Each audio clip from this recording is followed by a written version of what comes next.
Hello guys and welcome to Vlogging Project. If you see me with those glasses, you know that you shouldn't buy the product that I'm going to review. So today I have the Sephia S6, the 20 quid Bluetooth headphones from the UK.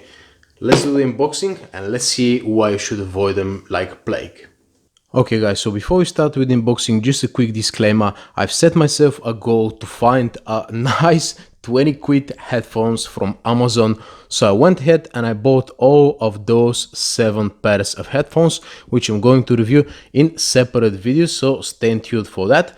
So the first of this series is the Sephia S6. Now the current pricing from the Amazon UK is about 24 quid at the moment. Most of those headphones are between 18 and 25 quid, to be honest with you. So let's quickly check the box. It's definitely nice, solid and thick box. Over here we've got the standard specifications over here, and what we can see here is wireless, Bluetooth version 4.0, high quality speaker, and that's where I'm having a problem with these headphones, guys.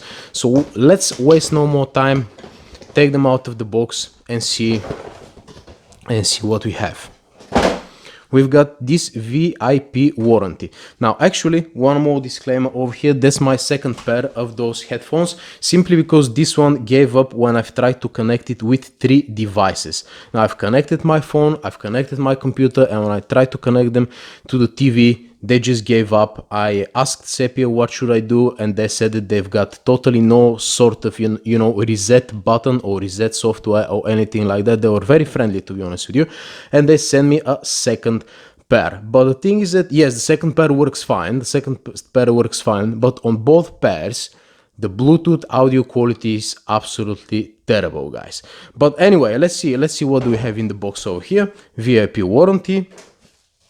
Now over here we've got this very tiny charging cable.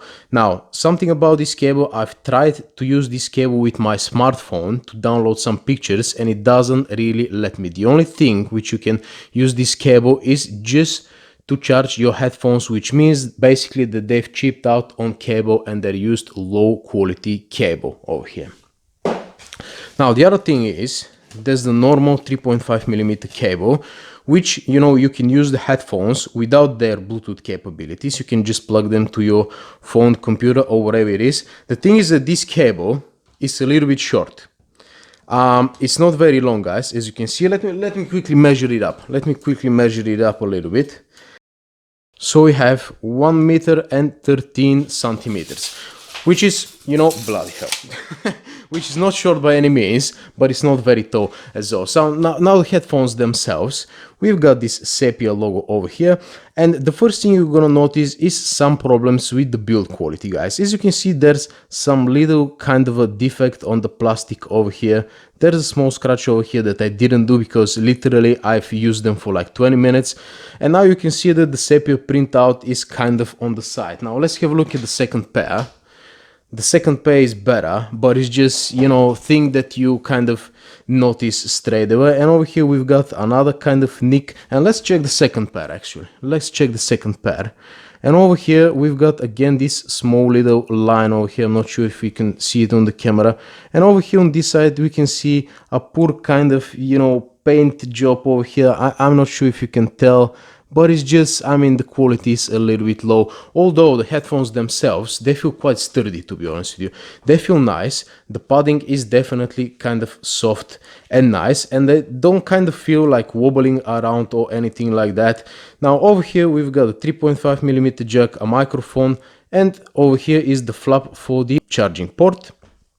The buttons are kind of okay, they press well. Over here there's the power button in the middle. Now the annoying thing about those buttons is that actually when you press the buttons like that, you skip a track straight away, and in order to adjust the volume you have to hold down the button like that to raise the volume and hold down volume down button to lower the volume, which is the other way around as everybody else. So overall you've got the steps over here. Check this out. You've got 1, 2, 3, 4, 5, 6, 7, 8, 8 steps over here. They don't feel like going back around. But the thing is that when you put them on top of your head, they just kind of sit over there. They don't provide, you know, any extra suction to your ears. And basically the noise cancelling is nowhere to be found. You can basically hear everything, although these are on-ear headphones which are supposed to, you know, isolate better. And the thing is that the left and right markings, check this out, they're quite of a low quality over here and they're hard to spot, and you kind of have to remember that you have to put your headphones like that because they look very, very similar. There's the notification LED, by the way. Now for audio quality reference, I'm gonna be using my old Sennheiser HD212 wired headphones, which basically I am replacing with a pair of Bluetooth headphones at the moment because, as you see, they're a little bit run down. But I'm not complaining of the Sennheiser because I've paid 17 quid like 3 years ago, guys. So I was expecting, if I paid 20 quid for Bluetooth headphones, to get a similar sound. And the thing is that if you use the wires, if you use the wire on these headphones and plug them in directly, the sound is not exactly the same as the Sennheiser. It's a little bit, you know, of lower quality. The bass is fine, I guess, and it's kind of well, similar, let's say similar in quality of the Sennheiser.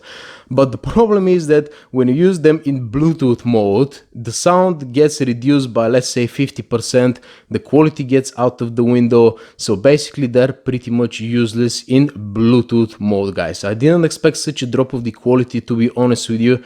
And basically a lot of people on Amazon left them 5 stars just because the company are sending you emails saying that, oh, you know, if you're not happy, blah blah blah, we're a small English company, family run, stuff like that. So basically they're asking you to leave, you know, 5-star feedback. But the thing is that by doing that, you're fooling other people like me, actually, who want, you know, a trustworthy experience and a nice pair of headphones, because most people buy them for their grandchildren, let's say for a present, and when you buy them this crap and they plug in the Bluetooth, they'll be like, oh man, I mean, what the fuck is that? It's really bad. So basically, unless you really don't like the person that you're gonna buy them presents, then just don't buy it, guys. Plenty of alternatives over there. I've got 6 more pairs to come. Check this out.